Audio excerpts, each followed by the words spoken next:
In our previous session, we have understood about get elements by class name. If you have not watched that video, I suggest you to watch that so that it will be easy to understand this topic. As previously I have mentioned, get elements by class name will be returning HTML collection and all the collection will be wrapped inside square bracket. But this is not an array. Now if I just take an example of array, let me just write here for each loop. And inside this, I will just create one array. Let A is equal to, inside this, I'm just going to pass some numbers. And below this, I will just display A. I will save. Now here, all the numbers will be displayed. Now individually, if I just want to access this, I can write for each loop. I will just write one variable. Let result is equal to A dot for each. And inside this for each, we will be passing three arguments. The current value, index number and array.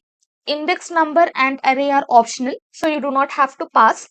Here I will just write current value. Whatever name you want, you can pass here. I will be using fat arrow function. Inside this, I will write here log current value. Save this. Now I will be getting the elements. Whatever data I am having, easily I am able to get that. Okay, I am able to loop it successfully. But here also, these elements are wrapped inside square bracket. So let us try for that. I will just come here. Now inside this, I will be creating one variable. Let result1 is equal to, our array will be stored inside this variable. Copy, paste, dot for each. And inside this, I'm just going to pass one value. Value, fat arrow function. And here I'm just going to display value. Okay, same thing what I have done for each, same thing I'm just repeating it here. I will save this. Now I will get this error. For each is not a function. You can see the difference. For normal arrays, we can easily use for each loop and we can get the result. But for the elements which are accessed using get elements by class name, we cannot use for each loop. We will be getting the result. We will get the error. Because this HTML collection will be looking like an array, but actually whatever properties and methods we have inside the array, that we cannot apply inside this. Like now for this we have push method, a dot push, and I just want to push 4. I will save this. Let me just comment it out. I will save, and here I am just going to display a. Save this. Now 4 is pushed at the end. But for similar thing I cannot apply it here. I will just copy this class element dot push, and inside this I cannot push this one. It is not possible. I will save. Again I will be getting this error. It is just looking like an array, so you should not get confused. It is returning array. It is not. It will be returning live HTML collection. So for that, we have used for loop. We can easily use for loop and we can get the result. So instead of this previous session, we have already seen how to use for loop. Again, I will teach you.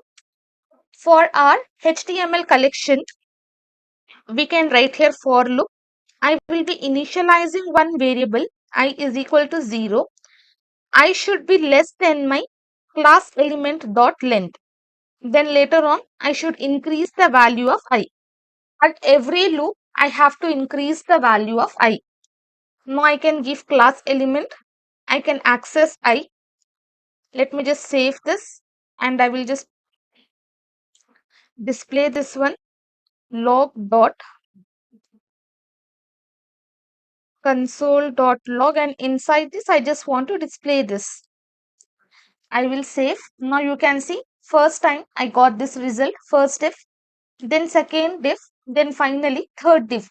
All the three divs I will be getting as my result. Now if I just want to change the background color or colors, whatever I want, I can easily do that.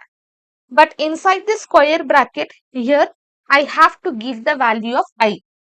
Based on this I will be able to change the background colors or colors. I can just write here style dot background color. Background color, let me write here yellow.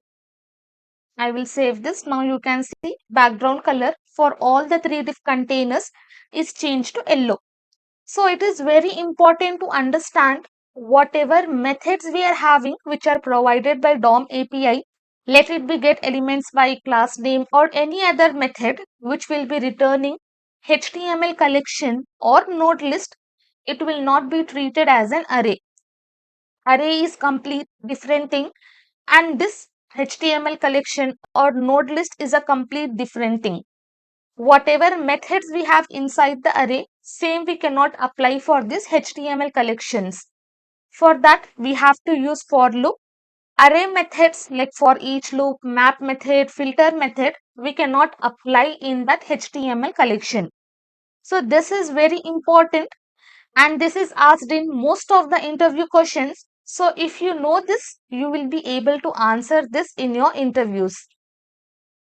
That's all for this session. Next, we are going to make a simple project to understand the selectors which we have learned till now.